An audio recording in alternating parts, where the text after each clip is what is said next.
Bound for Burma, Chapter 10. The following morning, there was nothing else Adoniram and Anne could do but to disembark the ship. Anne, for her part, was too sick to walk, so an armchair with bamboo poles threaded through the arms was rigged to carry her. Adoniram walked along the deeply rutted road beside her. His wife was pale and scarcely moving. A large sunbonnet flopped down over her face. Adoniram anxiously hoped that now that she was back on solid ground, she would soon recover. The hired servants carrying Anne set her down outside the customs house. Within minutes, a crowd had gathered. Small children, completely naked, and many smoking cigars, giggled as they poked at Anne's shoes. Several older women, brightly dressed in long tunics, their well-oiled hair knotted back in tight buns, drew closer and closer. "I bet they've never seen a white woman before," commented the captain of the Georgiana as he emerged from the customs house. "There's no one more inquisitive than a Burmese woman," he added. As if to confirm his words, one of the women dashed forward and pushed Anne's sunbonnet back out of the way so that they could see her face. A gasp went up from the crowd. "See what I mean?" said the captain. Anne smiled at the crowd, who giggled back. "Go on in," continued the captain. "I filed out your debarkation papers." Adoniram motioned to the chair carriers, who lifted Anne up again and carried her into the customs house. House was a rather grand name for the structure. It really was nothing more than a bamboo hut with woven grass sides. Through a series of gestures, Adoniram learned that 1/10 of everything he had brought with him would be kept as a tax for the king. Both he and Anne were thoroughly searched to make sure they were not smuggling anything into Burma, and the correct papers were then stamped before the couple was dismissed. But dismissed to where? Adoniram knew of only one person in all of Burma, and that was William Carey's son Felix, who lived somewhere in Rangoon. As it turned out, the Carey's house was not far from the customs house.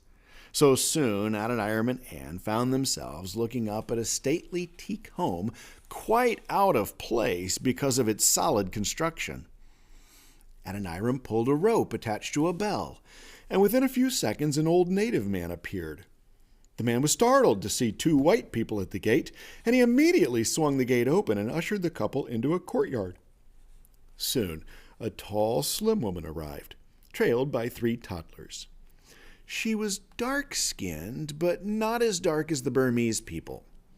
Adoniram guessed she was Felix Carey's wife, whom he had been told was part Portuguese and part Burmese. "Mrs. Carey?" he asked. The woman nodded and lowered her eyes. "Yes, my husband has gone to Ava," she said in broken English. Then, looking at Anne, she gestured, "Come in, come in." Over a lunch of tea and rice, Adoniram was able to explain a little about who they were and why they had come to Burma. Mrs. Carey listened attentively and then invited the Judsons to stay with her until Felix arrived. With great relief, Adoniram left Anne to rest and returned to the Georgiana to retrieve their belongings and clear them through customs. It took the rest of the day to accomplish this task, but by nightfall everything the Judsons owned was ashore. For better or worse, they were now in Burma. Felix Carey arrived home the following day. He explained that he had been in the royal city of Ava vaccinating the young princes and princesses against smallpox. Adoniram was intrigued by this. He had read about this modern idea of vaccination, but it was still very new and quite dangerous, according to most people. I've studied it thoroughly," Felix Carey said authoritatively, "and I'm convinced it's the best way to stop this terrible scourge. The king has given me permission to vaccinate the entire province." "Very impressive," replied Adoniram. "The king must trust you greatly." Felix shrugged. "Today, perhaps, but tomorrow, who can say? Tomorrow he might decide to have my head. You never really can tell in Burma." Adoniram nodded. "So I hear," he said dryly. Felix Carey continued, "It seems Providence has brought you here. My family and I are about to leave for a visit with my father in Serampore. My only worry in going was leaving this house with no Christian witness in it and not being able to continue work on my Burmese grammar book and Bible translation. But it seems God has all that under control. Your timing is perfect." Adoniram gulped. "Oh, but, he sputtered, how soon are you leaving?" "Next week," replied Felix. "Oh, don't worry. I'll leave you a housekeeper and a yard boy. And I know of a very good Burmese scholar who might be willing to teach you the language." "Wow," replied Adoniram, trying to digest the turn of events. Over the next few days, Adoniram and Felix Carey spent much time together. There were some customs Adoniram had to learn quickly, because to go against them could be fatal. Felix advised him to be very careful with his feet. "Know where they are pointed at all times," he warned. "What do you mean?" "Oh, the Burmese are very concerned about feet. Never touch anyone with your foot, never point at anyone with your foot, never sit so that the bottom of your feet are showing, and never, ever stamp your feet. That's the most insulting thing you could ever do. You would never be forgiven for doing that." Such talk made Adoniram feel so strange. He wondered what other mistakes he might make. Everything was so different. He could end up insulting the whole city and never even know it. 2 weeks later, Adoniram and Anne were on their own. There was not another English-speaking person in all of Rangoon. The couple had to rely on Felix Carey's old servants to continue cooking and going about their business without any instructions from them. Both Adoniram and Anne realized that learning the Burmese language was the most important thing they could do right then, and so they began lessons immediately. The old scholar Felix Carey had recommended to teach them was a Hindu man who spoke no English. Lessons, which lasted for 12 hours a day, 6 days a week, were very frustrating at first. Adoniram and Anne had no way of discussing grammar or the makeup of the Burmese language or anything with their teacher. Instead, they had to learn the language the way a little child would, by pointing at a familiar object and waiting to be told what its name was. Writing the language came a little easier. The Burmese alphabet consisted of many shapes made up of circles and arcs. It was not as difficult to write as it looked, and soon both Adoniram and Anne were filling pages with the rounded shapes that made up the language. Of course, when they came to writing words and sentences, they got a surprise. Written Burmese contained no periods, no commas, no question marks, in fact, no punctuation marks of any kind. It didn't even use spaces between the words. Since all words ran together, the reader had to make up his or her own mind where one word ended and another began. Thankfully, Felix Carey had left the Judsons with the unfinished Burmese grammar book he was writing, and Adoniram and Anne were able to get some help from it as they studied. Adoniram loved the challenge of figuring the language out. It reminded him of the puzzle books his father had given him as a child. The days turned into months as Adoniram and Anne struggled on learning Burmese. They were very lonely during this time. There were only a handful of Europeans in Rangoon, and most of them were Portuguese or French. The couple longed for the opportunity to begin their missionary work properly, but both of them knew it was impossible without knowing the language. In October 1813, 3 months after arriving in Burma, Adoniram decided it was time to visit Mya Men, the viceroy of Rangoon, the ruler in charge of the city. He requested an audience with the viceroy and received a summons to the palace. The day of his audience, however, the viceroy seemed very bored and paid little attention to the American man, stammering on in broken Burmese in front of him. Adoniram went home wondering whether the viceroy had even noticed he was there. By the following morning, Anne had come up with an idea. She told Adoniram that if he could not make an impression on the viceroy, perhaps she could make one on the vicereine, his head wife. Adoniram was reluctant to allow his wife to attend court. The viceroy and his wife had absolute power. They often had people who displeased them beheaded. Still, he knew that unless they secured some kind of favor with the authorities, they would not get far with their missionary efforts, and so he agreed to let Anne try. Later that afternoon, Anne went to the viceroy's house, accompanied by a French woman who was a frequent visitor there. Adoniram waited impatiently for her to return, hoping everything went well. Finally, Anne burst into the house, her eyes shining. "Thank God!" she exclaimed, untidying her bonnet and hanging it up. "Oh, Adoniram, I wish you had been there." Adoniram grinned at his wife. She was always at her best in a crowd. He had known that since the day he met her back in New England. "Tell me all about it," he said. "Well," started Anne, sinking into a wicker chair, "we arrived early and the vicereine was taking a nap. So about 10 of the viceroy's other wives entertained us. Actually, I think we entertained them. You should have seen them. They called their children, about 20 of them, and they all examined our clothes. They wanted to try on our bonnets and gloves, to see our petticoats and stockings. I was just showing them what I kept in my pocket bag when the vicereine came in. You should have seen her, Adoniram. She is a beautiful woman, and she was wearing a gold-embroidered gown and smoking a long silver pipe." Before continuing, Anne took a long sip from the cup of water the cook had brought in for her.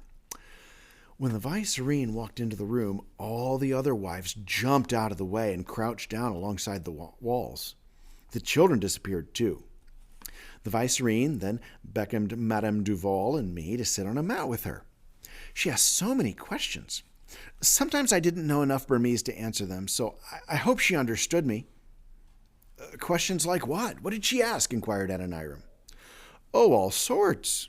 How long do we intend to stay in Rangoon? Where did we come from? How many wives did you bring with you to Burma? Adoniram chuckled at that last question, and then he asked, Did you get to see the viceroy? Anne nodded. Yes. We had been talking for about half an hour when a servant announced his arrival.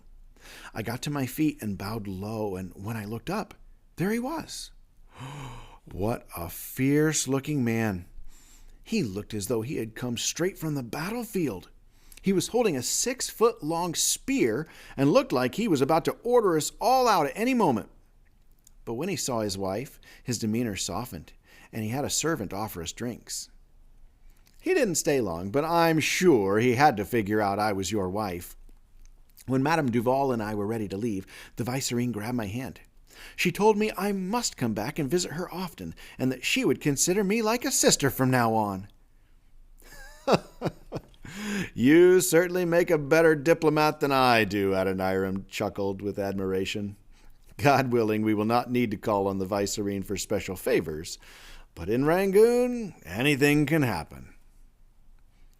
In January of 1814, Adoniram and Anne got to see for themselves just how cruel Burmese justice could be. The house next door was attacked by a band of about 20 robbers, armed with swords and knives. They stole everything they could carry and stabbed the owner to death as they left. A week later, 7 of the thieves were found, and the viceroy decided to make an example of them. He ordered them to be displayed in the marketplace. Their hands and feet were tied, and their abdomens were cut open so their intestines spilled out. The robbers died a slow and painful death, and then their bodies were left in the marketplace for 3 days for the local people to look at as a reminder of who was in control in Rangoon. The sight of the 3 bodies sickened Adoniram and Anne, who worked even harder on their language studies. They need to share the gospel with the Burmese people and tell them about a new way to treat one another. Around the middle of 1814, Felix Carey, his wife, and their 3 children arrived back in Rangoon.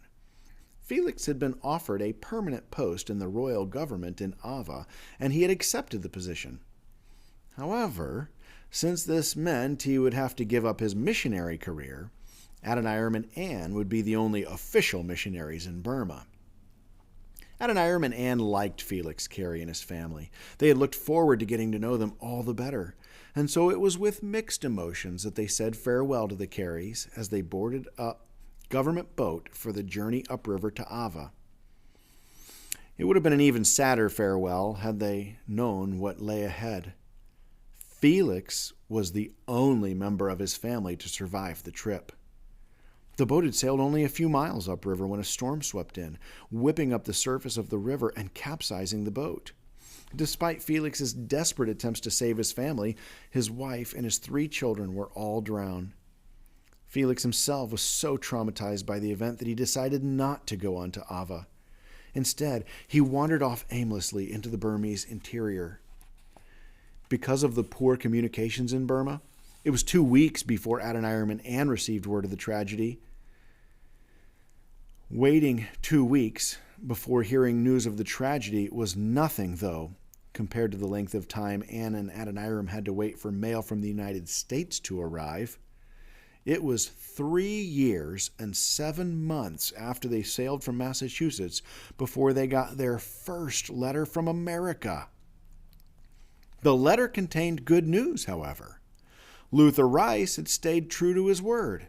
He had traveled up and down the east coast of the United States, stirring up interest in the establishment of a Baptist missionary society. In May of 1814, such a society had been founded under the long name of the General Missionary Convention of the Baptist Denomination of the United States of America for Foreign Missions. Whew. Adoniram and Ann Judson had been appointed as the new society's first missionaries. Luther Rice was also being supported so that he could continue with the task of raising interest in and money for the new society. Adoniram and Anne could not have been more pleased. Now they could write to William Carey and the English Baptist missionaries in Serampore and tell them they no longer needed their support. As exciting as word of their new support was, the news that another missionary couple, George and Phoebe Huff, were on their way to join the Judsons in Burma was even better. George was a printer by trade and was bringing a small printing press with him. This was more than Adoniram and Anne could have hoped for. They would no longer be the only missionaries in Burma. All of this good news, coupled with the fact that Anne was due to have another baby any day now, lifted their spirits. On September 11th, 1814, Adoniram delivered a healthy baby boy. He and Anne named their son Roger Williams Judson, after Roger Williams, an early missionary to the Indians in New England. Both Anne and Adoniram hoped that their son, like his namesake, would grow up to be a missionary. Roger Williams Judson was the first white baby to be born in Rangoon, and whenever Anne took him out of the house, a crowd gathered. "Look at how white his feet are," they would exclaim, or "his eyes are the color of the sky." By now, the Judsons' hard work was beginning to pay off. Anne was able to speak fluent Burmese, while Adoniram, who had spent hundreds of hours with his tutor, had a deep understanding of how the language was put together and had nearly finished writing Felix Carey's Burmese grammar book. It looked as though the hard times were behind them. The viceroy accepted their presence. More missionaries were on their way. Adoniram and Anne were healthy. The baby was thriving, and the missionaries were beginning to have meaningful conversations with the local people about the gospel. It seemed nothing more could go wrong now.